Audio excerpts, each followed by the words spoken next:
The Holy Bible, New King James Version Acts 18. After these things Paul departed from Athens and went to Corinth. And he found a certain Jew named Aquila, born in Pontus, who had recently come from Italy with his wife Priscilla, because Claudius had commanded all the Jews to depart from Rome, and he came to them.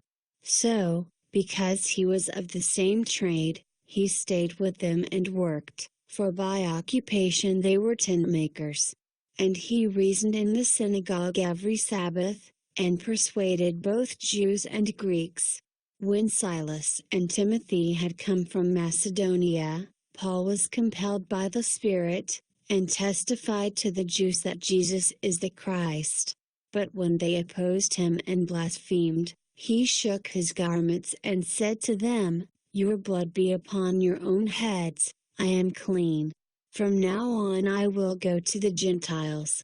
And he departed from there and entered the house of a certain man named Justus, one who worshipped God, whose house was next door to the synagogue. Then Crispus, the ruler of the synagogue, believed on the Lord with all his household.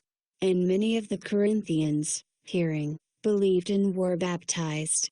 Now the Lord spoke to Paul in the night by a vision, "Do not be afraid, but speak, and do not keep silent, for I am with you, and no one will attack you to hurt you, for I have many people in this city." And he continued there 1 year and 6 months, teaching the word of God among them. When Gallio was proconsul of Achaia, the Jews with one accord rose up against Paul and brought him to the judgment seat, saying, "This fellow persuades men to worship God contrary to the law." And when Paul was about to open his mouth, Gallio said to the Jews, "If it were a matter of wrongdoing or wicked crimes, O Jews, there would be reason why I should bear with you. But if it is a question of words and names and your own law, look to it yourselves, for I do not want to be a judge of such matters."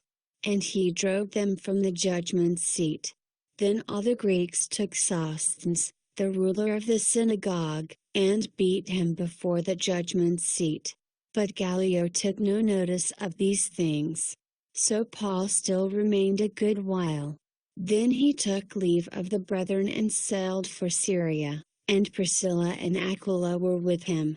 He had his hair cut off at Cenchreae, for he had taken a vow. And he came to Ephesus, and left them there, but he himself entered the synagogue and reasoned with the Jews. When they asked him to stay a longer time with them, he did not consent, but took leave of them, saying, "I must by all means keep this coming feast in Jerusalem, but I will return again to you, God willing." And he sailed from Ephesus. And when he had landed at Caesarea, and gone up and greeted the church, he went down to Antioch. After he had spent some time there, he departed and went over the region of Galatia and Phrygia in order, strengthening all the disciples. Now a certain Jew named Apollos, born at Alexandria, an eloquent man and mighty in the Scriptures, came to Ephesus. This man had been instructed in the way of the Lord, and being fervent in spirit, he spoke and taught accurately the things of the Lord, though he knew only the baptism of John. So he began to speak boldly in the synagogue. When Aquila and Priscilla heard him, they took him aside and explained to him the way of God more accurately.